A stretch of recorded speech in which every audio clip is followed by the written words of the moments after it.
morning, everyone, and welcome. We will start this morning with our gathering hymn. It's number 18, not 118 as it is in the order of service. What wondrous love is this? Hymn number 18, and Dan will be leading us in the music today. Again, as you're willing and or able, we're only doing the left page, not the right page. Conversation. Three verses. I'll play through one from the piano and then we'll sing.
Welcome to the Unitarian Universalist congregation of Oxford. I'm Deborah Barker, and I will be your worship associate today. Whether you are a longtime member or a first-time visitor, we welcome you here.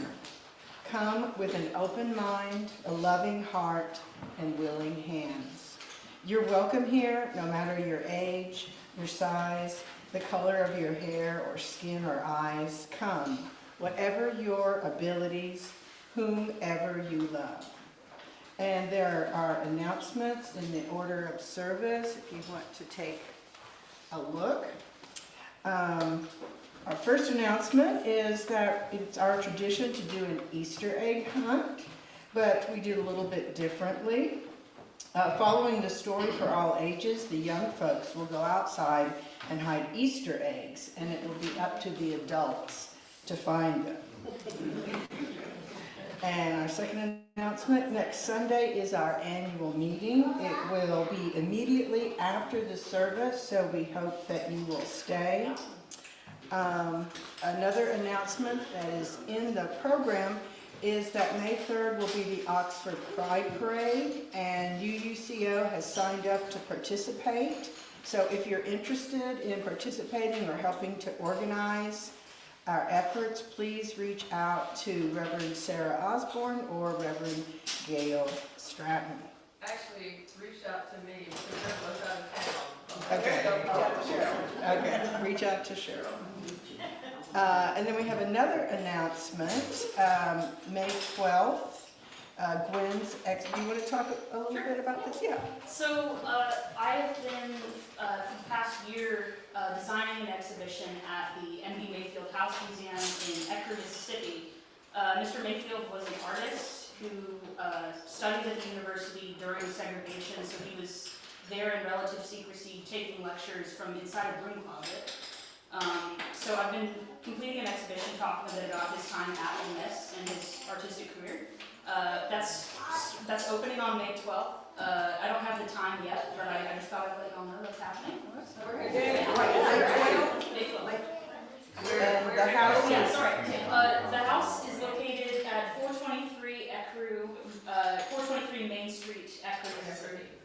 about 40 minutes from here. Now, this is the man that a children's book was written about, who listened, probably. From within a broom closet, yeah. He wrote his autobiography, but I don't know that there's a children's book. If there is, What did he listen to? there was, yeah, so he had a professor who supported him and invited him to come and listen. So he worked as a janitor at the university and would then sit inside a broom closet, and the professor would speak loud enough for him to hear. Okay, thank you. Also, as a reminder, our joys and concerns slips are available from the greeter. If you have a moment of grief, gratitude, or growth to share, please write them down and drop your slip in the collection basket during the offering so they can be read aloud later in the service.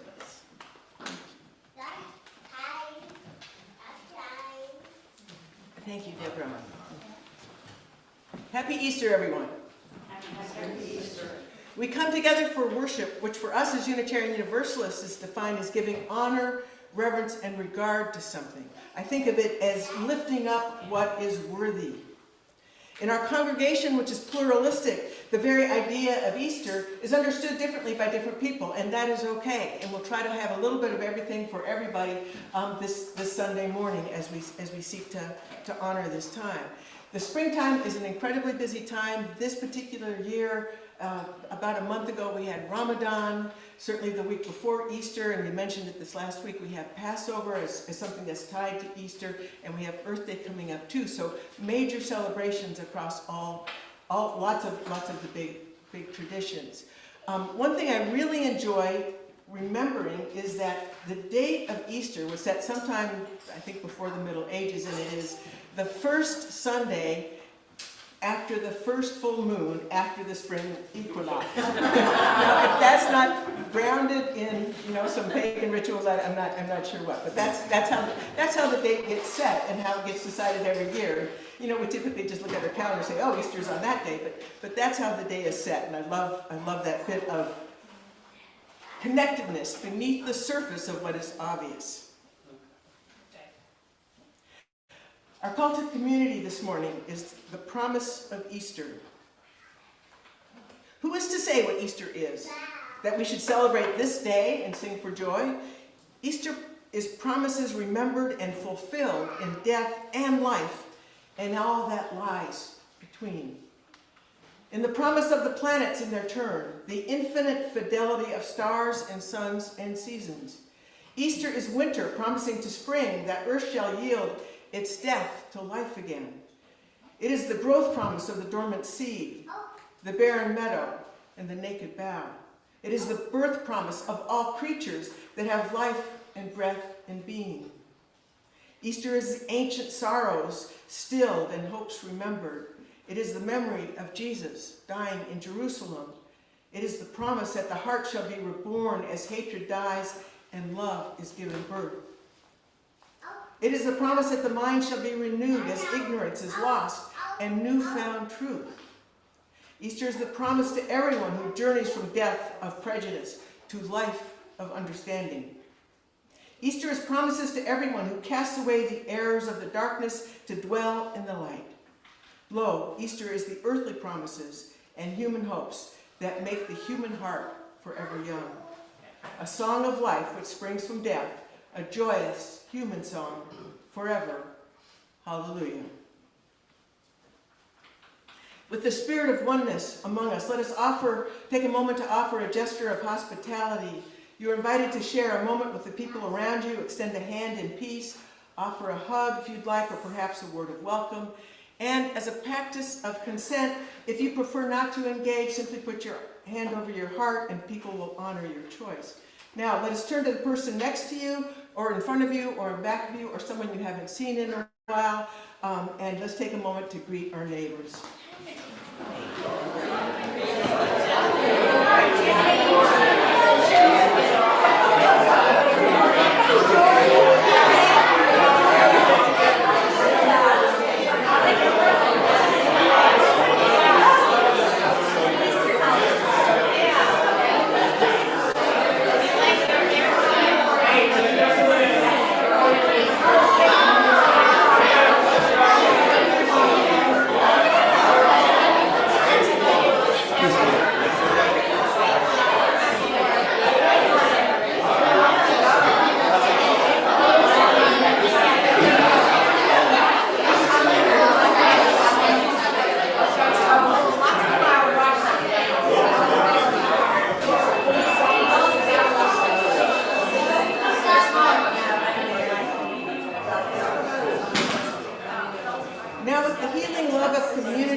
sparkling among us, let us light our sacred symbol of our faith, the flaming chalice.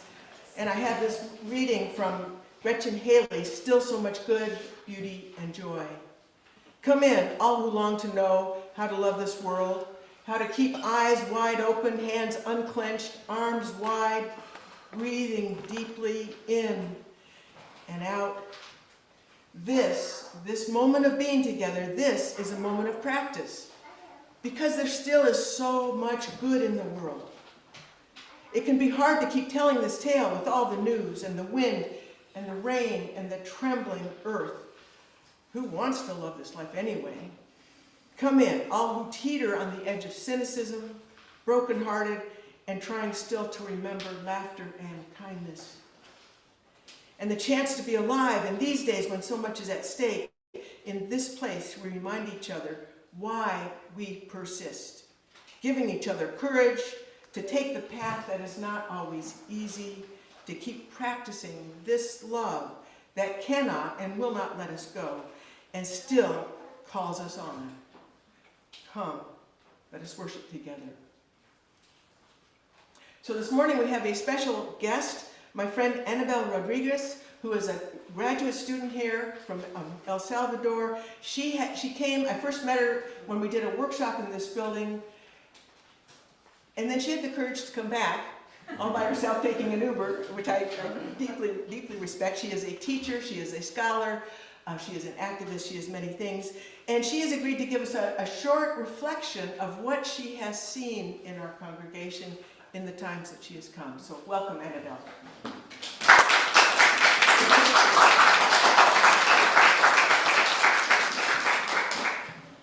Hello everybody. I feel like I'm going to give like an assessment, but that's not that's not the goal. But sometimes it is good to see how other people see us with fresh eyes. And that's kind of my intention today. So first, my name is Annabelle, and I am from El Salvador, and this is my second exchange program. The first one was in Illinois, and the second one was here in Mississippi. And I was born Christian, in a Christian family. I was raised Catholic. But when I was in my 20s, I decided to explore other churches. And I called myself non-denominational. And when I was 30 years old, and I was in Illinois, in DeKalb, I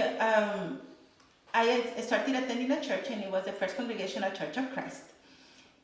And the first time that I entered the place, I was like, I don't think I fit here. Because everybody was white. Everybody, and I said, because I arrived late, so I could see all the cotton heads. Because everybody was older. And I was like, I don't think this is my place. So, because I was in El Salvador, and in El Salvador, everybody looked like me. So then I came here, and in El Salvador, I was Salvadorian. And when I came here, I was a Latina. And I didn't know how to navigate as a Latina. And sometimes I found myself in places where I was the only person, the only Latina. And it was challenging because I didn't know if I belonged. So I arrived to that church, and when I was sneaking out at the end of the service, the pastor said, Annabelle from El Salvador. They had a garage sale, and they had met me during the garage sale, the jar sale, and he remembered my name, and he gave me my first hug in America. I knew that was my place, that I needed to be there. And that's how I found my first church. So now going 10 years later, I came here, and I have been attending other churches, but I have always had that feeling that I don't belong. When you see the people that are different from you, sometimes what I've noticed is that people don't know how to approach you. And you have to make the first step in order to close that gap so people can be closer to you. So on February 15th, I came here. And I have been seeing what's going on with the Latino community, and I am concerned about the situation. But I talked to people, and no one was doing anything.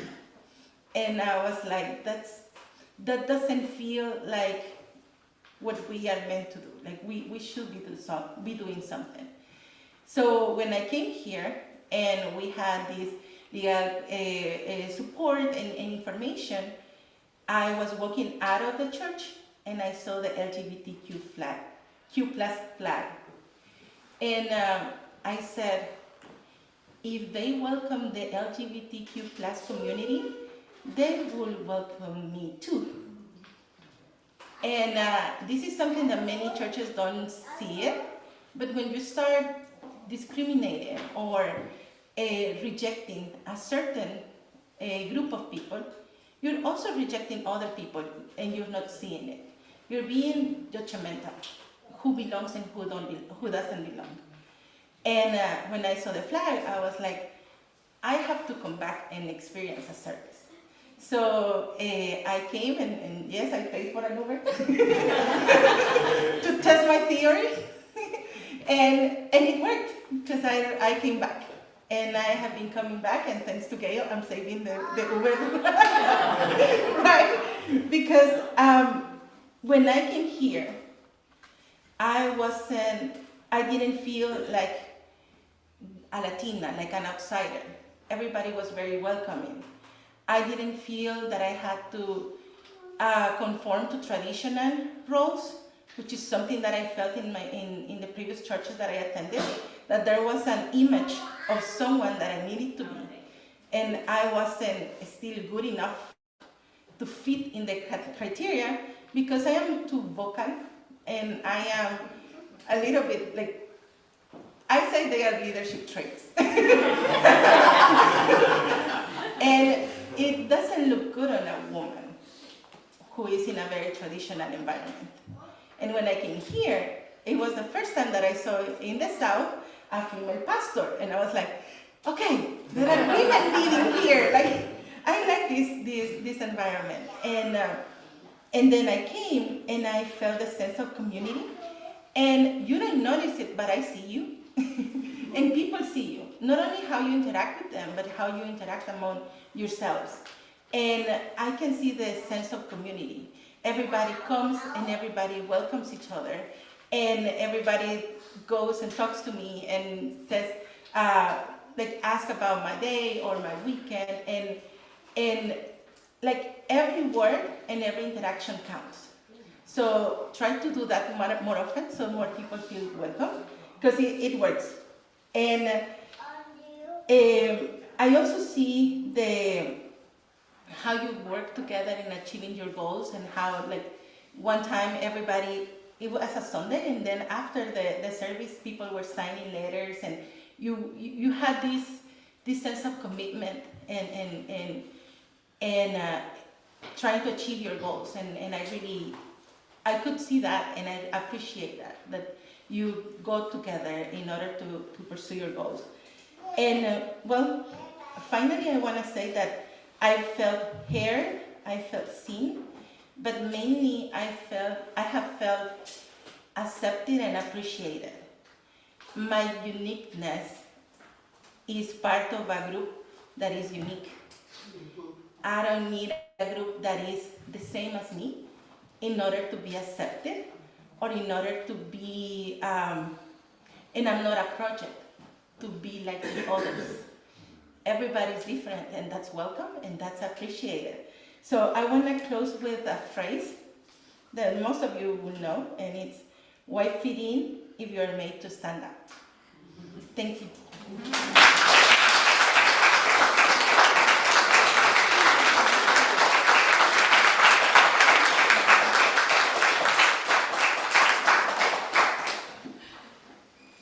Thank you so much, Annabelle.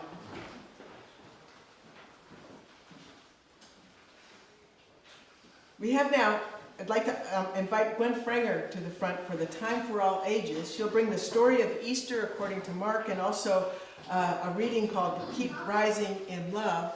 I want to say that Gwen just last week started college, And now she's graduating. And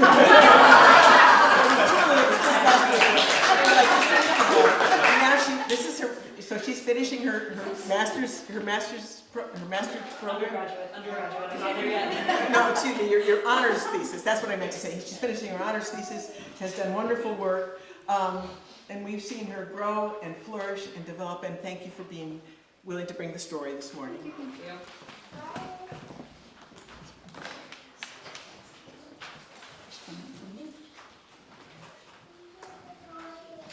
When the Sabbath was over, Mary Magdalene, Mary, the mother of James, and Salome brought spices so that they might go to anoint Jesus' body. Very early on, the first day of the week, just after sunrise, they were on their way to the tomb, and they asked each other, "Who will roll the stone away from the entrance of the tomb?" But when they looked up, they saw that the stone, which was very large, had been rolled away. The women were there till the very end. They washed his body as it was taken down and wrapped in linen and placed in a tomb. I imagine them wailing, keening, or perhaps their limbs felt as heavy as their hearts. Perhaps you too have experienced that spectrum from raging to frozen grief. The earliest telling of the story ends in bewilderment for the women of the story and the reader alike. Trembling and bewildered, the women went out and fled from the tomb. They said nothing to anyone because they were afraid. Could Jesus really rise again? Could it really be that the violence of empire and the pain of loss would be denied the final word? In that ancient telling, we don't get an answer. There is no resolution, there is no certainty.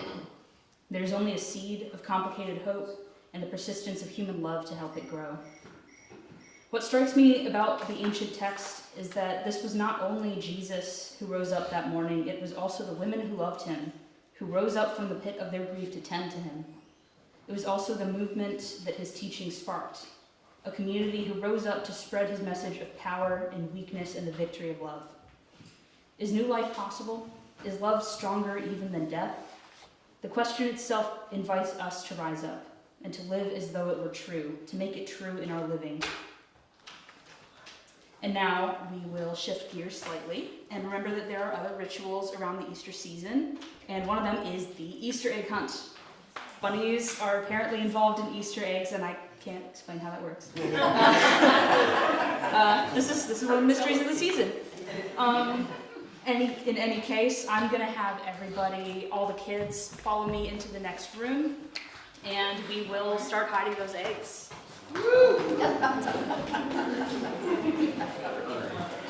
Any children who wish to hide eggs for their parents, follow me.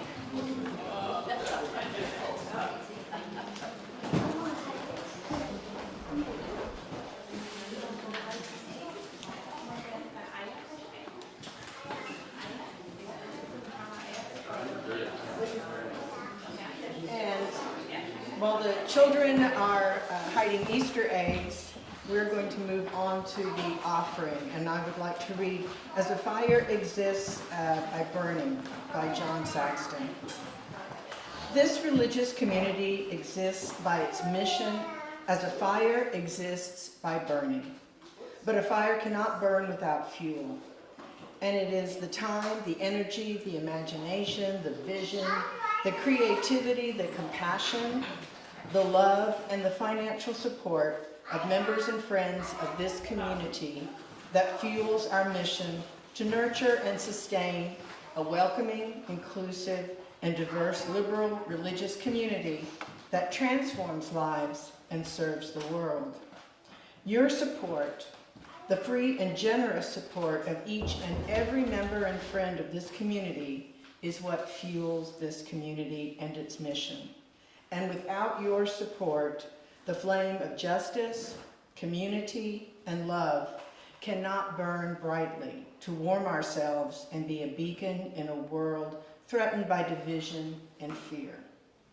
Our offering collection this morning is split, with half going to our monthly Share the Plate designee and half going to support the mission of UUCO. Our Share the Plate recipient this month is MS Presenters Network. Also, please remember to drop any notes of grief, gratitude, and growth, joys, and concerns in the offering plate. And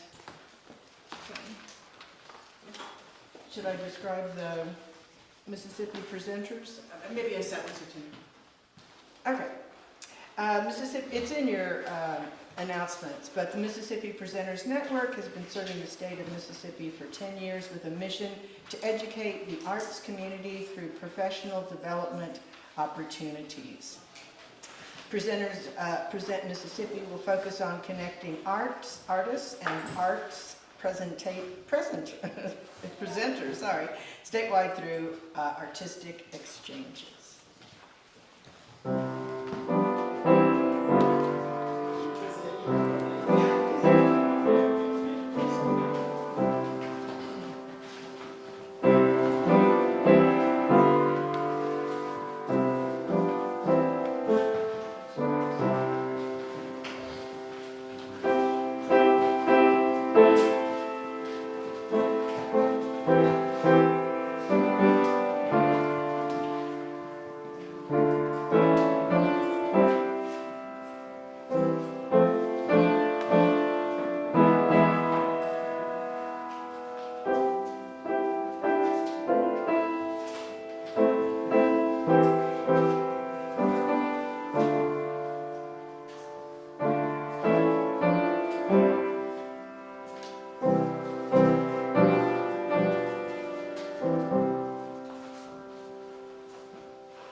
Thank you. Also, did everyone get a chance to put in any grief, gratitude, or joy?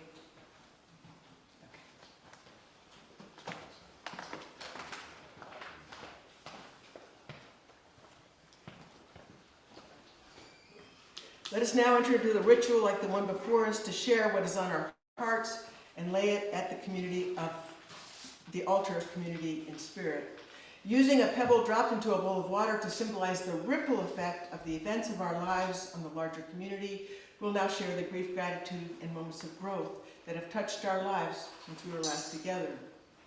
Our first pebble is one for gratitude for visitors and friends. We offer a warm welcome and are so glad you are here. And for friends who've come back again, that is a wonderful, wonderful thing. Thank you. Our second pebble is of grief for people across the globe, including many in this country who are suffering due to violence, disasters, and tyranny.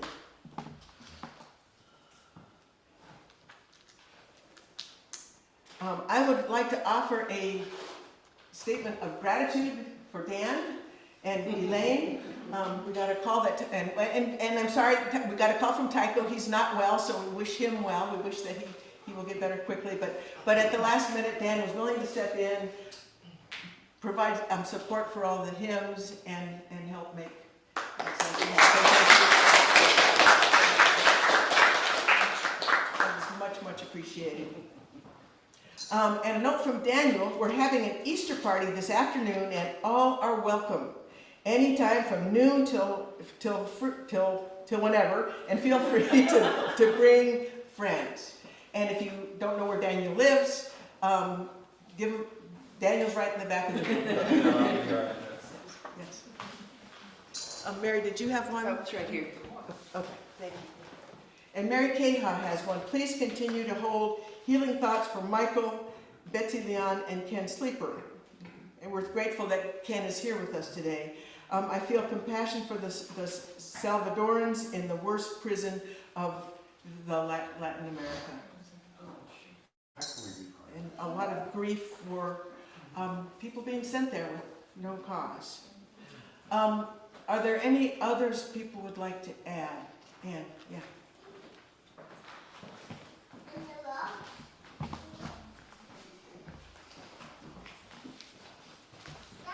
This is from Ann Philippi. Much gratitude for Daniel and Matt both being here. Daniel, They were in the first Sunday school class. We were meeting over at the student center. and Daniel has been as far away as Alaska, and then also doing a class in Florida, learning how to put out fires on ships, and so he's an adventurer. Please make an opportunity to speak with him. It's great to have you both here. Thank you. Thank you. And finally, we drop a pebble into the water for all the grief, gratitude, and growth moments that remain unspoken, that we hold in our hearts. We hold these in our hearts for each other, for the world, and is held in the community by a love that is limitless. And let me add one more. I am so grateful for the sound of small children in the and welcome that. So thank you. Yes.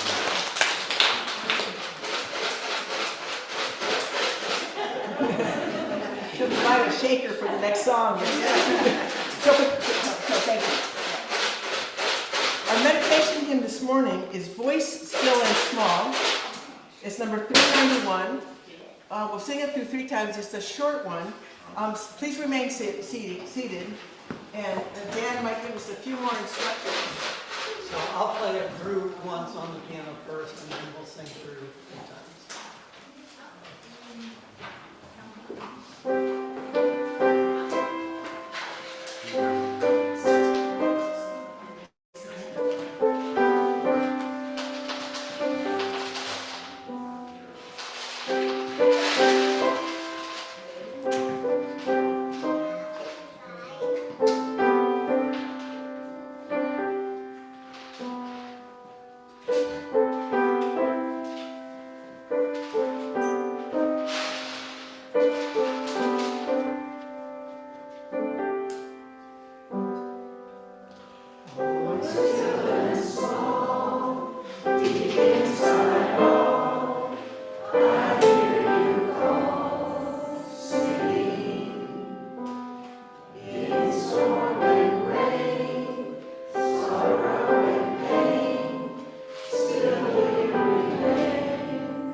Our Easter prayer this morning is Voice Still and Small by Sherry Woodbury. Deep inside all this Easter morning, open our hearts to hear you in the figure of Jesus. In dark and rain, sorrow and pain, his followers continue to hear that still voice of pure love. In the uncertain days after his cruel death, the memory of his words surely comforted them. Through all the years, they held on to his voice, and they found their own voices. Holy spark within us, may we too hear the call of love. Voices that powers would drown out, even still today, if they could. We will not let them. May we too notice the stirring of conscience, the rustling of compassion within ourselves. Whether the voice speaks to us of our neighbor who is hungry, or the young people yearning to be accepted as they are, or the tragedies unfolding in our country and overseas, let us not shut it out. The voice of truth and courage sings through all the years when we are open to hear that voice and to be that voice. It matters not how long it's been dormant within us. The voice still and small can be resurrected at any time. Easter is listening, hearing, heeding, and being that voice. Let us celebrate it thus and may it be so. Amen.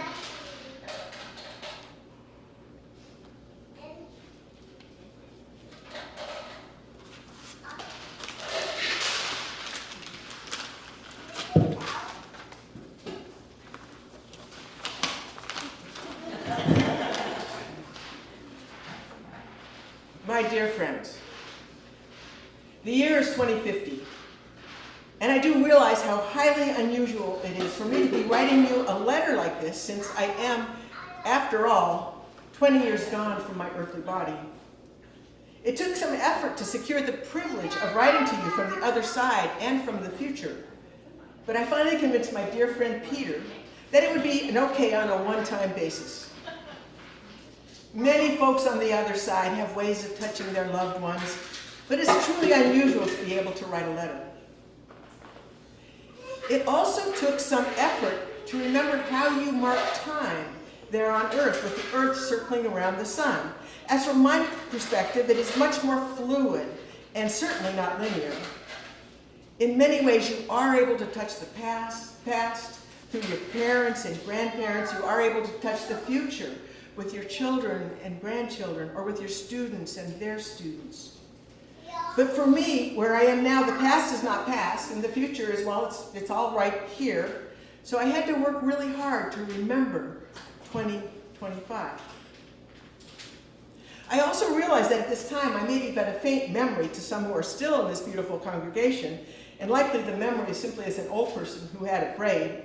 That makes me smile. But it is the congregation and the continuity of that community that's important. That communal continuity is so very real. In my time frame, I do believe that Teague is now a father with a 20-year-old. And James still has his wild hair and beard, but that is gray now. And Olive and Noah are both teachers in the OWL program that is now spread across North Mississippi. And again, with some effort, I do remember how difficult a time the whole world was having in 2025, when greed reigned for a period of time, and hatred and fear were the primary motivator for so many. My special permission to write this letter is to offer encouragement. You do get through these times. You get through these troubles. And I have a couple of things to remind you, things that you already know, but these are things to remind you of what you know. Hold fast to what you know is true. Love the truth. Remember that you only see a part of it. There is a physical realm where time is linear, and there's a spiritual realm that, in the words of some people, is sort of woo-woo, but it is nevertheless real. And there is some connection between the two, and I don't know how to put this into words, but there's a resonance between the two realms. In any case, in the physical realm, it is possible to test what is true. You live in a time of many lies. Lies are powerful, but truth is much, much more powerful. And sometimes the truth is not hard to see, and it's right in front of you. For example, there are children getting sick with measles because their parents did not believe in vaccines. You probably know that there are more children with measles than there are transgender people trying to be on sports teams. Okay, you can see what we're focusing on. And there have been people who have been removed from this country with no process whatsoever to determine their status. That can be proved. Even if it can't get into court yet, that can be proved. You know that each person has dignity and worth. Remember that. Hold on to that tightly. Find new, creative, powerful ways of affirming that truth, of living that truth. Live and love and seek the truth. In the spiritual realm, there are many ways of knowing the truth. There are great teachers. Indeed, on this day that you call Easter, you are celebrating one of those great teachers who was treated so wrongly, just as so many in your time have been treated so very wrongly. Some say that Jesus died for your sins, and they make that the most important part of what this day is all about. But that makes you focus on the individual, about whether you're concerned about whether you go to heaven or hell. Well, there is no heaven or hell, it's just all spiritual. But focusing on that individual, you lose the real message of what happened. Jesus died because he was a brilliant teacher, a good man who brought good news, and he was killed for that. Again, as so many in our time have been killed. It was because Jesus died fighting injustice. Hold on to that as the deeper truth that requires you to see and fight injustice as well. It's not about me, it's about all of us. It's not about my salvation, it's about all of us making a more just world. Seek out the teachers you need, and remember that sometimes, often, it is the youngest among us who have the clearest view of the truth. You also have the gift of the written word and tradition, so you can know great teachers from other times and places. Some people call those books sacred, and they are, but they are not the only thing that is sacred. Many of those great religious traditions emerged in times of violence and chaos. Nearly 4,000 years ago in your time, in the 9th century BCE, in four separate regions of the civilized world, the violence and chaos led to the rise of great religious traditions. Confucianism and Taoism in China, Hinduism and Buddhism in India, monotheism in Israel, and philosophical rationalism in Greece. These were all in response to a violent and chaotic time. You are not the first to be living in such a time. And you have your conscience.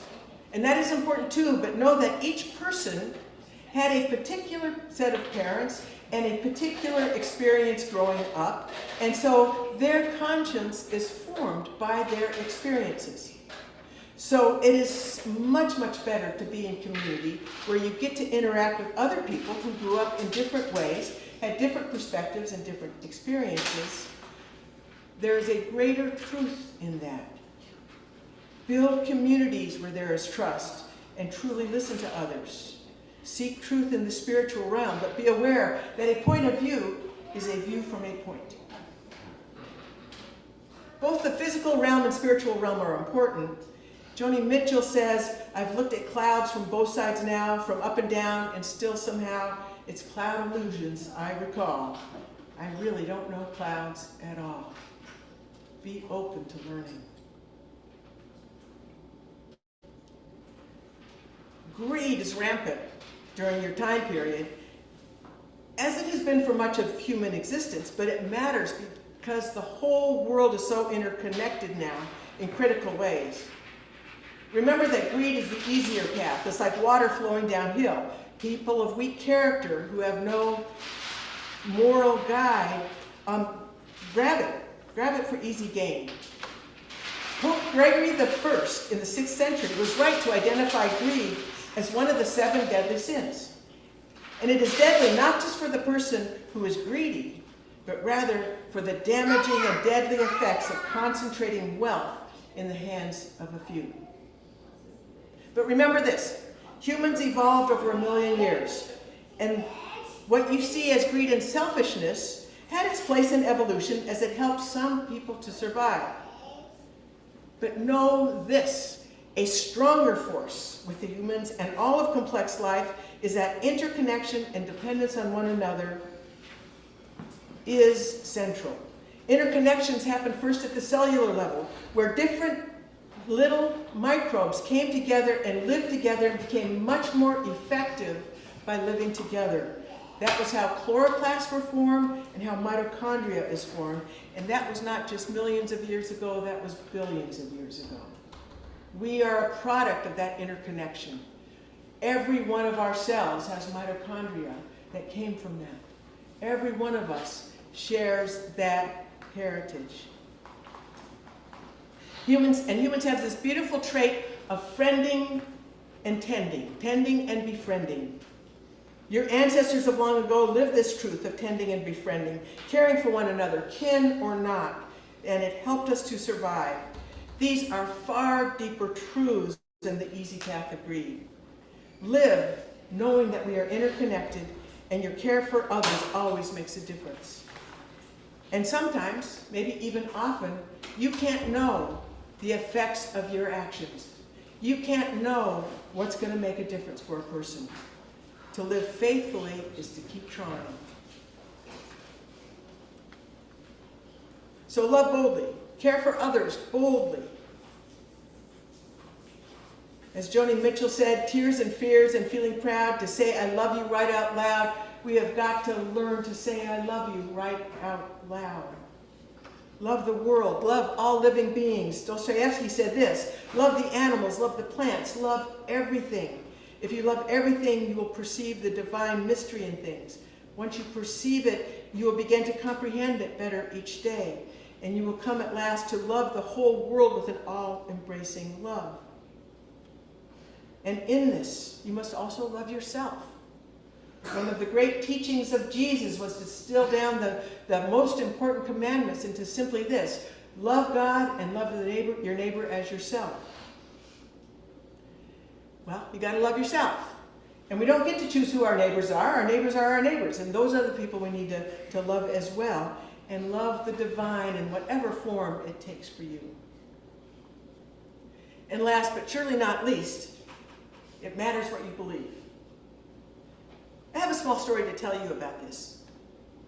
Way back, a very long time ago, very, very long time ago, in my time, I was serving as an intern chaplain at the VA hospital in Memphis. That was when the VA hospital still existed. The job of the interns was to take turns being the chaplain on call for an overnight shift, and we also had to contact something like 40 or more people on the cardiac wing just to check in with them. So the night was spent sort of wandering around, getting lost and trying to get on lost and then getting on to where I needed to be. In the middle of the night one night, I went in, a person was still awake and sitting up, and I walked in, I introduced myself, and he said, "Chaplain, there's nothing you can do for me. There's the door." It's like, I guess I had to go. I guess he's telling me to leave. Okay? But he was right. There's nothing I could do for him. That same evening, I went to another person who was sitting up in the bed, and she said, "Please, please help me. I just learned that I have cancer and I do not have long to live." With that person, I sat down and I listened. She started talking about all of the dear, beloved people that she needed to contact, that she needed to tell. And for each one, she knew how to tell that person. She knew that one person needed to be told directly, sitting at the kitchen table. She knew another person needed to hear it from a beloved friend. When she took a pause, I was able to hold up a mirror for that and say, I see so much love in how you are doing this, how you are facing this. We don't get to choose when we die, but we get to choose how we live. And she was living love. She believed I could do something. She thanked me. It's like, but if I was able to do anything at all, it was because she believed that my presence there made a difference. Sometimes your mere presence makes a difference. And you never know what things you do will make a difference. It's like the pebbles in the bowl, the ripples go out. We just can't know. If you do believe that you have power and insight and love to give to the world, well, it's true, you do. And if you're unsure of what you should do, use this guidance. Love the truth, love relentlessly, and be bold in reaching out. And let me add this. You remember the Faithify campaign? I guess in your time it was just really recent. That had legs. The first class was taught in that first year. The second year there were 3 classes taught. And there were people coming from all over North Mississippi to be part of those classes. Many more teachers were trained. Other towns started doing it. It was a wonderful way of supporting our young people and giving them a place to thrive and not do more than just survive, but to thrive and be present in themselves with each other. So I am here to tell you that you are each beloved, each powerful, and you are each courageous and strong. Live and love boldly. Sincerely yours, Gail.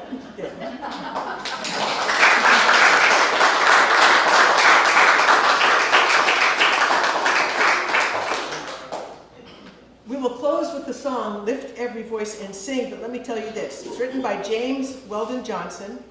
Johnson was an extraordinary person who lived from 1871 to 1938.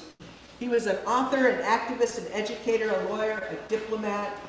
He wrote poems and novels and anthologies and collected poems and spirituals from Black culture. He wrote the lyrics of the Negro National Anthem in 1900, Lift Every Voice and Sing. It was first a poem, and it was recited in unison by 500 children in the school where he was to honor Booker T. Washington, who was visiting that school, and it was on the birthday of Abraham Lincoln. James's brother immediately saw what a powerful song it was, and he's the one who put it to music. So please rise in body or in spirit, and we will sing Lift Every Voice and Sing is number 149 in the hymnal. Dan may have a few more instructions. So I'll play through ones on the piano and then we'll sing all 3 verses.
chalice with the words of that first verse. Lift every voice and sing, till earth and heaven ring.